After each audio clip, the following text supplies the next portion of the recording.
everyone. My name is Leah. I am on the business development team with Vendo. Welcome to our Vendo podcast.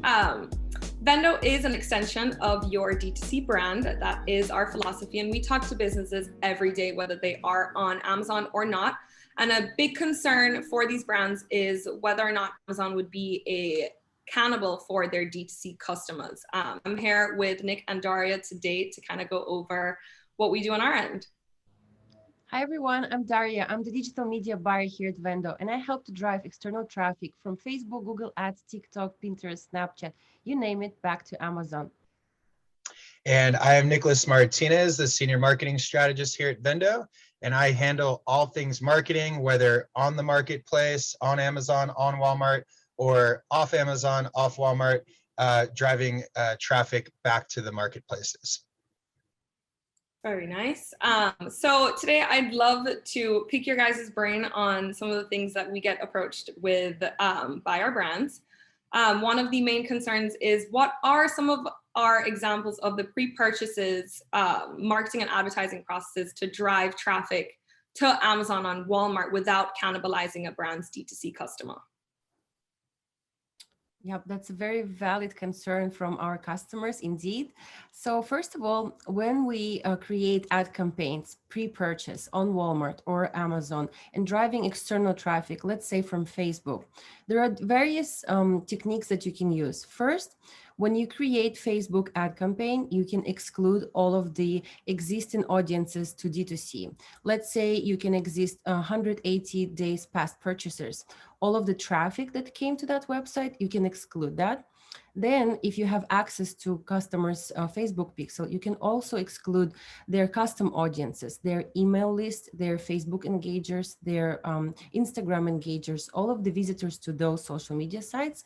And then you can also exclude all of the add to carts and purchases. If you're running Google ad campaigns, you can also exclude in-segment audiences similar to Facebook custom audiences, and you can also exclude all of the keywords that the brand is currently using for their D2C campaigns. There are various techniques that you can use, and you can definitely exclude their existing traffic to the website and not cannibalize it. Yeah, and just to add to that, something that you can do to start off with audiences that aren't your D2C audience is, of course, create unique audiences. So Dariya talked about how we can exclude those audiences, but you also still need to be able to create new audiences, right? And one of the ways that we're able to do this very specifically to your current Amazon and Walmart customers is by exporting the data that the two platforms provide to you. So there's different tricks and tips on how to get your customers' information out of those manual reports. You can get names, you can get shipping addresses, billing addresses. And of course, most people know nowadays, Facebook has so much data, Google has so much data. All you have to do is import those names and those addresses. You don't even have to have the email anymore.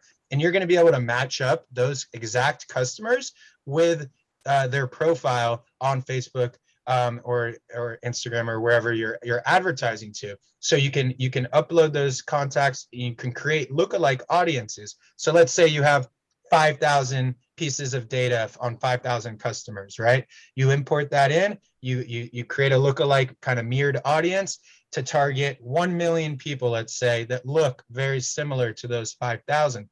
So now you've taken data on your Amazon or Walmart audience, not your D2C audience, and you've magnified it and maximized it to be millions and millions of people. And then now you're targeting those people and you're excluding your D2C audience, and you're driving a new fresh batch of likely highly converting people to your Amazon or Walmart product pages to purchase. And those are proprietary processes that were developed in-house by our functional experts, right? Yeah, definitely. There's a lot of work that goes in to streamlining all of that. It's not as simple as just downloading a report and uploading it. There's a lot of different tools and softwares that have to communicate between one another, so that if that person actually purchased on Amazon or on Walmart, and to make sure that you're collecting their data along the way. And so that actually takes us to our next point, I think, which is about collecting that data along the way. So Dariya, I don't know if you want to talk to some of the ways you do that through your Facebook flows, ManyChat flows, all that fun stuff. Definitely. As all of us know, Amazon is very protective of its own data, and they're not allowed to install any pixels like Facebook pixel or Google tags or TikTok pixels. But we created workarounds. So first we use landing pages. They're great third-party softwares that you can use that already pre-built landing pages for you, or you can use any landing page builder and create your own landing page. The beauty of the landing page is that you can actually collect customer data, and you can distribute, for example, Amazon coupons. Once customer lands on that landing page from Facebook or Google, you can offer them a whatever percentage coupon, and then you can collect their first name, last name, and email. And by doing that, you can actually track that customer if they use that coupon or not. And secondly, you can use it for custom audiences and lookalike audiences. So you can start lead generation and collect emails. Another way is to create various audiences. So we were talking about excluding audiences from your campaigns, but also when you see what kind of audiences the brand is using for their D2C, you can start exploring new audiences. And by doing that, you will not collide with their current audiences. Same with Google. If you look at the list of the keywords that customer is targeting, you can start targeting completely various and different keywords, so you're not cannibalizing their traffic. So we are excluding and adding to grow our brands. Yep. Perfect. And then can we talk a little bit about the post-purchase processes? Yeah, definitely. So, you know, those were several examples of pre-purchase, but what about, you know, you've gotten a customer on Amazon or Walmart, and now you want to try and own that customer data, right? So that you can remarket to them, so that you can essentially just communicate with them in any way that you would had they made that purchase on your website, right? And so in order to do that, you have to get some piece of contact information. So this is assuming that you hadn't gathered that information pre-purchase, and now you need to gather it post-purchase. And there's two ways that we go about this, and we've actually done podcast episodes on this previously, so feel free to check out those episodes, and it'll go into much more depth. But those two topics are how we use insert cards and how we use postcard mailers. So insert cards obviously are pretty straightforward. You know, the name explains a lot, and I know a lot of us see postcard or product insert cards in our orders that we get on Amazon. But have you ever seen an insert card that incentivizes or entices or compels, however you want to say it, people to go to a landing page and leave their email? Maybe you have, maybe you haven't. We've been doing this here at Vendo for several years, and it's been highly effective.